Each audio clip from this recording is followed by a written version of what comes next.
So we're on chapter 12, section 5 of your chemistry book, and we are starting with colloids. And as you can see, you're wondering what is a colloid? Well, here we have a solution is substances are mixed throughout, and colloids have clumps of one substance dispersed throughout another. So they're like little clumps in the midst of a substance. So colloids.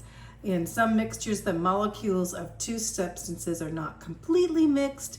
Instead, these clumps are in the midst of them and they're dispersed throughout, and these clumps are usually much larger than a single molecule, but small enough to remain suspended in the mixture without settling out. So there are clumps that are not going to settle out. So here we have the definition here. Basically, a mixture containing tiny clumps or particles that remain suspended within a mixture, again, is called a colloidal dispersion, or simply a colloid. So, do we have colloids? Well, look at the picture here. You know, in the midst of all this, we have things like smoke and onto water droplets in suspended, murky water, you know, minerals in the water, and other colloids, all these things. And the point we have gelatin, milk, whipped cream, cheese, all of these are mixtures of colloids. A picture of stained glass there. So here in table 12.9, it says comparisons of solutions and colloids. Basically, a solution is permanent, and they're very tiny particles like such. And a colloid is also permanent, but it's bigger. And the reason it's permanent because it's not settling out. Then a suspension, of course, will settle out because a suspension has big, huge particles that settle out easily. So, but a colloid is in between a solution and a suspension. Okay, so let's go on. Here's some pictures of different colloids. So here we go. Go on to the next. And so colloids, again, you know, they have basically several similar properties, and some colloids have this property that you can see that produces a scattering of light. And here's a picture of the scattering of light. You'll look through a solution, it's really clear, and you look through a colloid and it's really hazy. Also in nature, here we have have you ever seen something like this? I'm sure you have, where the light's coming through in the air and then it's very,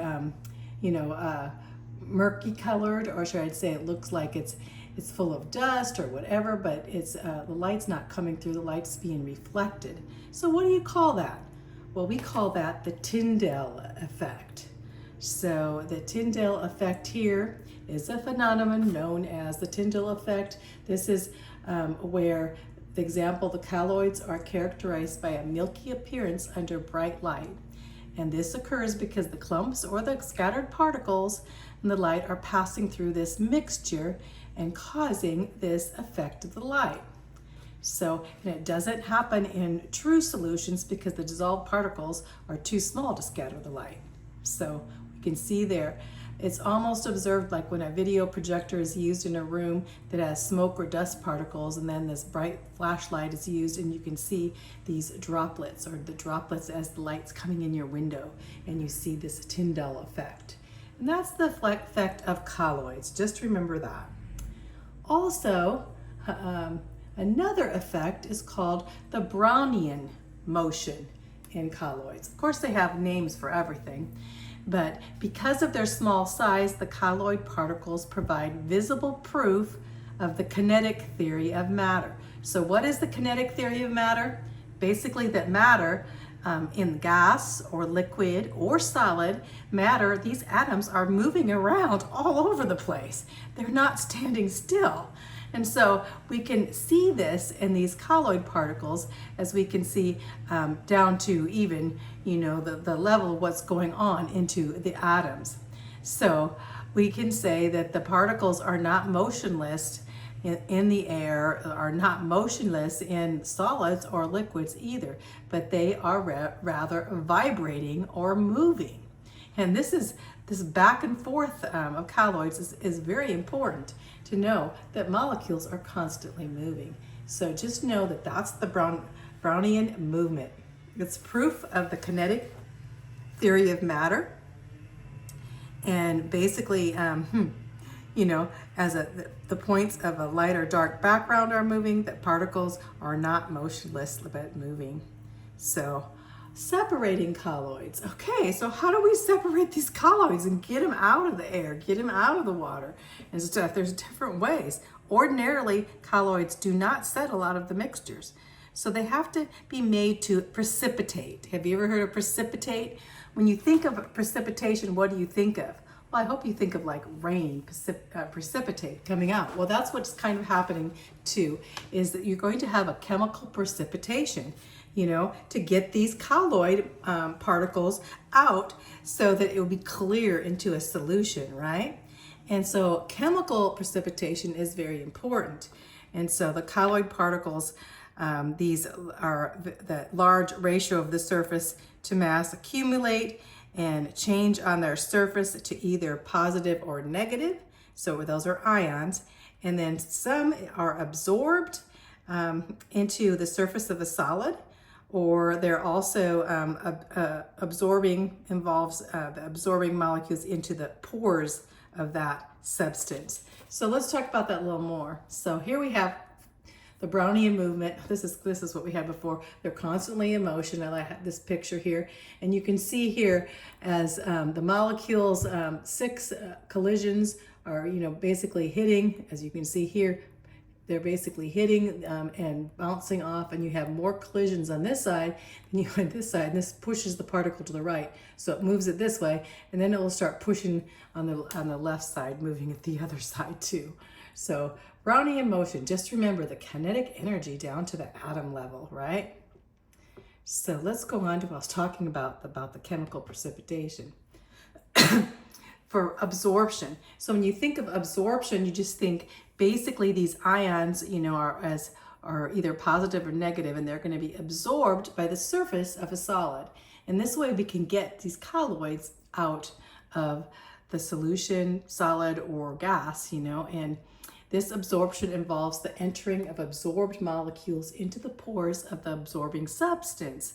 So since the particles of a given colloid become like charged by absorbing ions of only one charge, they're either positive or negative, they tend to repel each other. Okay, this helps to keep them suspended and prevents their adhering to produce particles large enough to settle out.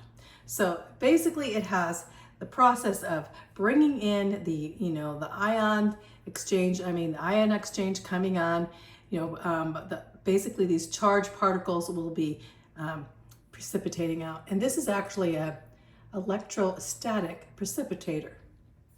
So let's go over this. So the polluted air, we want to get pollution out of the air, right? So the polluted air is coming in, and these are charged plates that are put in here. There's negative charged wires and there's charged plates. And as it comes through, the ions that are in the water, and a lot of times that separation of ion depends if they're especially chlorine ions, they're ions, you know, or however are in, and they're separated out. And as they go through, they will be caught on these plates. These positive charged plates will catch the negative charged ions and such. And as at that, the basically big parts of the colloids will be stuck in there, and the clean air will come out. So this is an electrostatic precipitator. It's not really that complicated, but the idea kind of seems complicated. It says the additions of substances like AlCO4 that contain multiply charged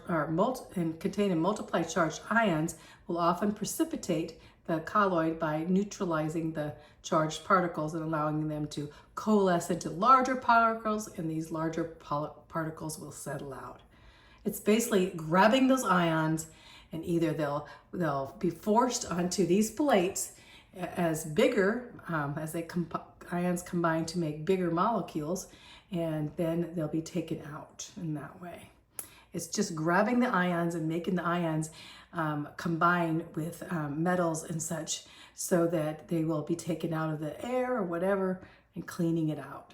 So it's a cleaning out, filtering out and cleaning out of colloids, especially colloids that shouldn't, like you're taking out smoke or pollution is a big thing. So let's talk, we'll go back to electrostatic precipitation. Smoke is an example of colloid suspension in the air, right?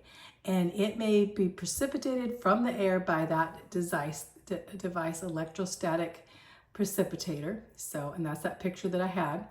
Again, this is called the, another name for this is called the Cottrell precipitator. And this again is the smoke, as the smoke continues. And I'm not going to go over that. I just kind of went over that all over. But that is that's another name is electrostatic precipitation. There's different devices to get, but all of them are similar to be able to get these colloids out of the air. So now it says types of colloids. So what are some types of colloids? So we'll look down here at our list. And this is very important because there's a lot of different types that are mentioned here.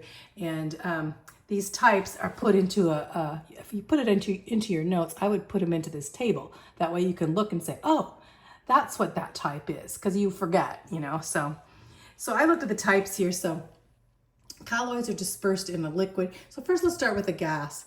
So if we have a dispersed substance with dispersing the medium, so we're talking about the substance, we're talking about the medium, and we're talking about the type of colloid. So we have a gas, and basically the type of medium is going to be a liquid, and the type of colloid would be foam. That's foam in the liquid, because foam makes the liquid gaseous. And some examples are whipped cream, soap suds. They're in that liquid, but they are gas inside the liquid. Another type of solid in the liquid is the solid foam, another kind of foam. And this would be like pumice or polyurethane foam, but it's a different kind. It's a solid in a gas. So basically we have a liquid in a gas and a solid in a gas. Okay, let's go down to the liquid state. So we have the liquid substance now is liquid. And so we're going to have a gas in a liquid. So a gas in a liquid now. So before, remember, it was a liquid and the gas. So now we have a gas in the liquid. It's going to be called a liquid aerosol.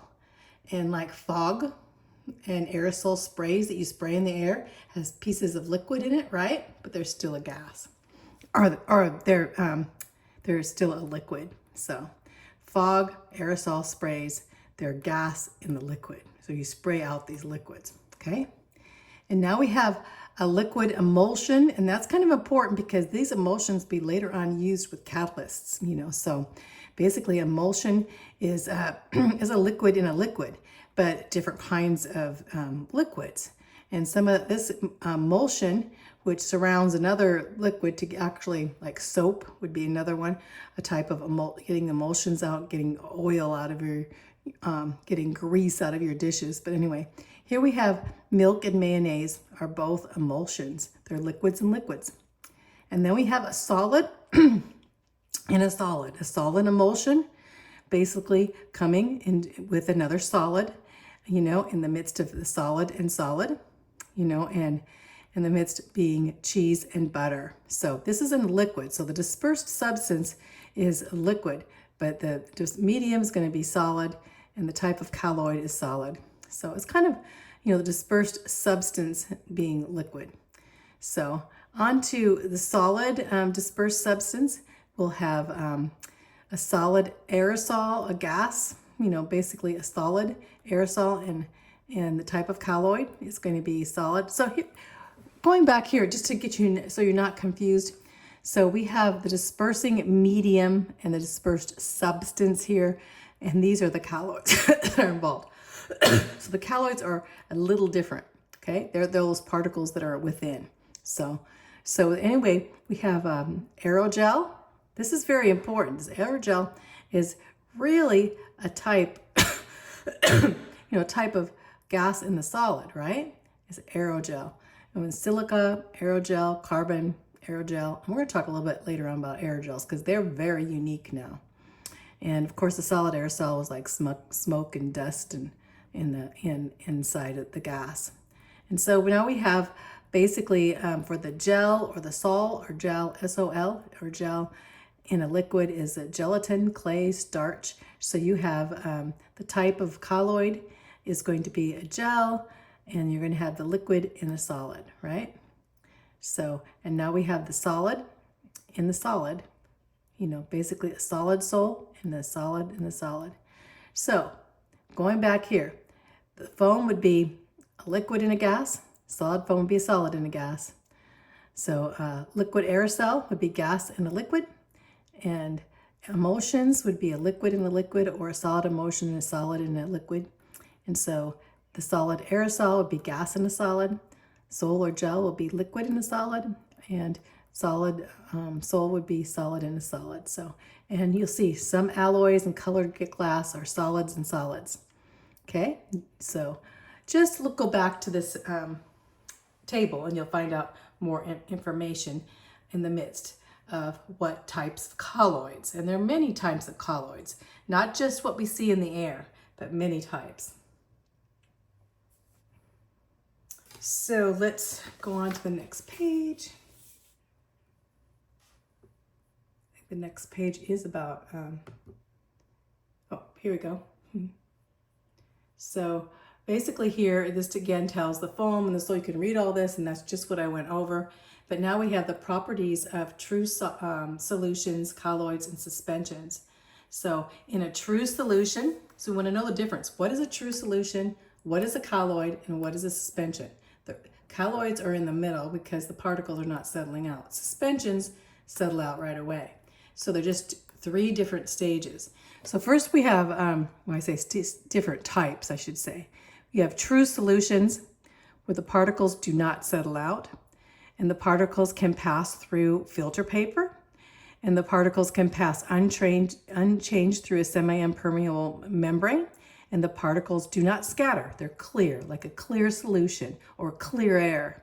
Those are true solutions.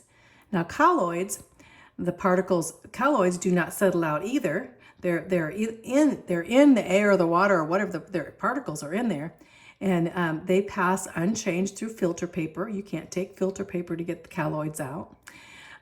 But the particles can be separated by certain semi-impermeable membranes, so you can take them out, and that's what we're doing with the chemical separator of the pollution separator that I showed you about. And now also the particles scatter light.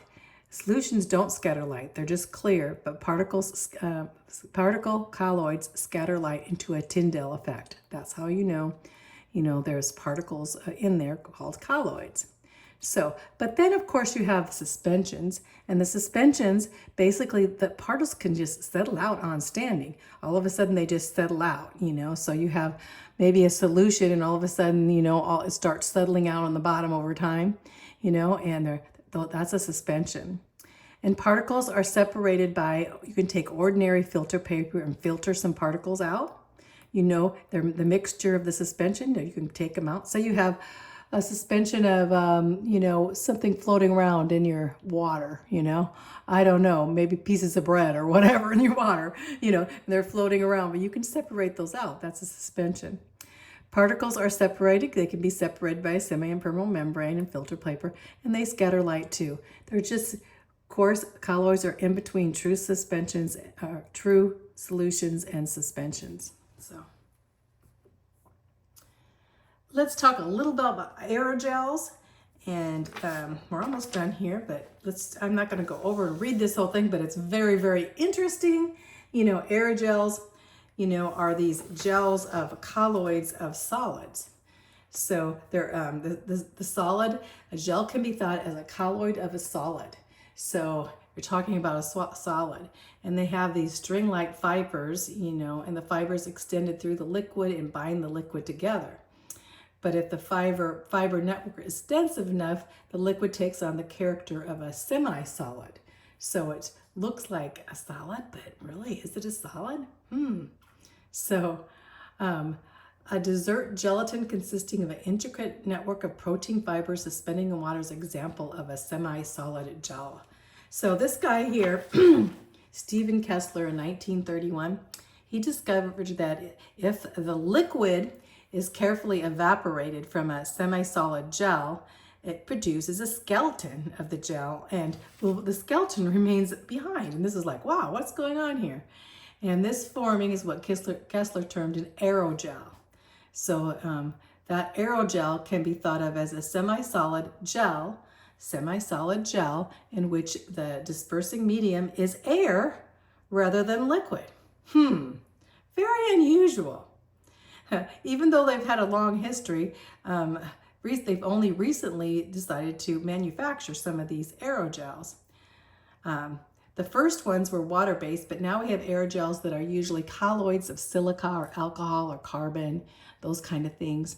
And once the gel settles, the solvent is flushed by the gel by liquid carbon dioxide, well anyway, and that's evaporated in such a way that prevents the gel from collapsing. So here's a picture of an aerogel. Wow.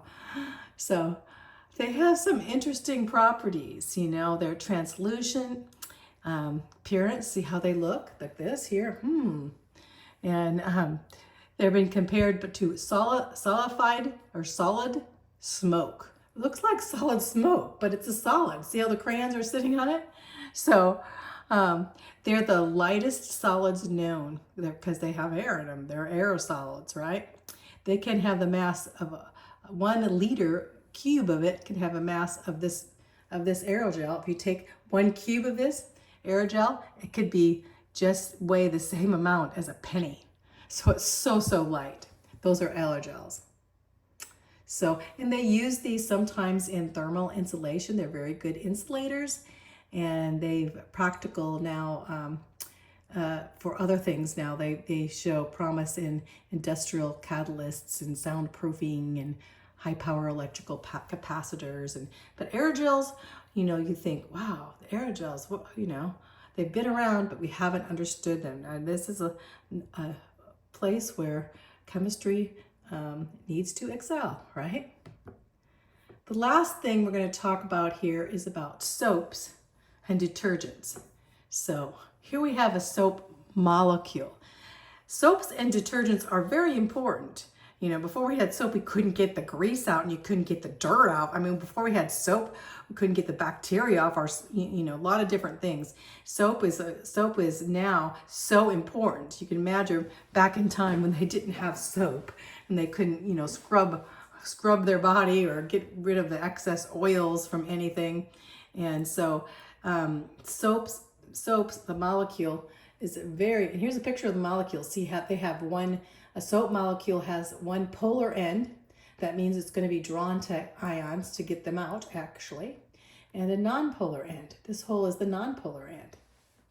That's the structure of a soap molecule.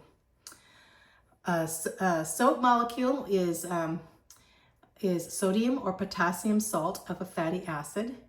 And so, example, you have sodium stearate, which is a common soap. And that's a picture of it right there. Sodium stearate.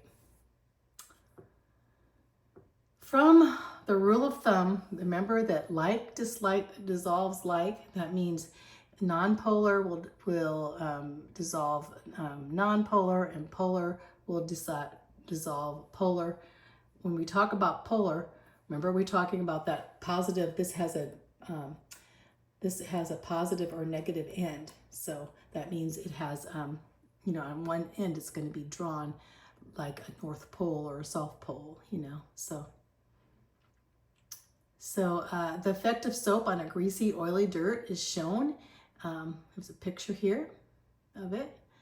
And you can see the non-polar ends dissolving in the grease, leaving the polar ends protruding, attracting. So here's a picture of it. So here we have the soap. Here's an oil droplet down here, and these are little soap molecules and the oil droplets. And you're coming down here, and the oil droplets are surrounding the oil and getting rid of the oil, lifting the oil out, so you can then, it comes out of the water, and then you can, you know, clean off the pan and end up, of course, the oil goes out of the water, into the water, and then is done away with. So it's called the emulsification of oil by soap. Picture of it. These soap molecules basically coming in and getting rid of those oil droplets. Okay, again, this is called emulsify. Form an emulsion with grease or oil. So basically, since the emulsified grease or oil droplets remain suspended in the water, they can easily be washed away then. And these tiny spherical shaped emulsified droplets are called, this is probably a test question, they're called micelles. Micelles, like a missile. Look at, here's a picture. These look like missiles that have been attacked by a whole bunch of little soap molecules. Get away from, get them out, right? They're called missiles with soap. Just think of soap are like little missiles getting these droplets, which are considered missiles after that, out of the way. So getting rid of your grease. So, well, soap form insoluble scums in hard water sometimes. So if you put soap into hard water, certain kinds of soap, because a lot of the hard water, of course, we know hard water has calcium, magnesium, and iron in it. Those are the main hard water. So basically, the soaps, would form the scum would form like a scum. But now they have detergents, and detergents do not form, this insoluble compounds in the hard water, and usually are substitutes for soap. So typical detergent molecules, let's see, 1222. Let's look down here. Here's some of them. These are detergent molecules. Pretty amazing, aren't they? And so these are detergent molecules. We have sodium lauryl sulfate. These are large molecules. We have, they again have a polar end and a nonpolar end. Sorbitan monolaurate, another one. And see the formula goes on with carbon, hydrocarbon, all the way through, and it goes very long into the end, which is charged. It has a charged end.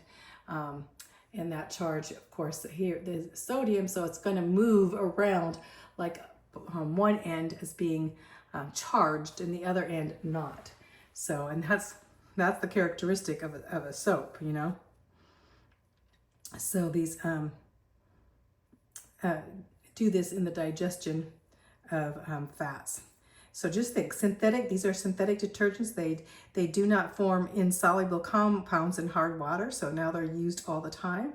Bar soap and hand soap actually now are more detergents. And and in fact, the digestion of fats, another thing it says here, very important, because this is in our body.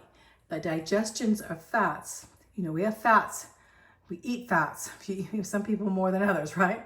If you eat like butter fat, well, you got to get that fat. How's that fat deal in your body? Well, we have what's known as bile and bile salts. And these are kind of like soaps.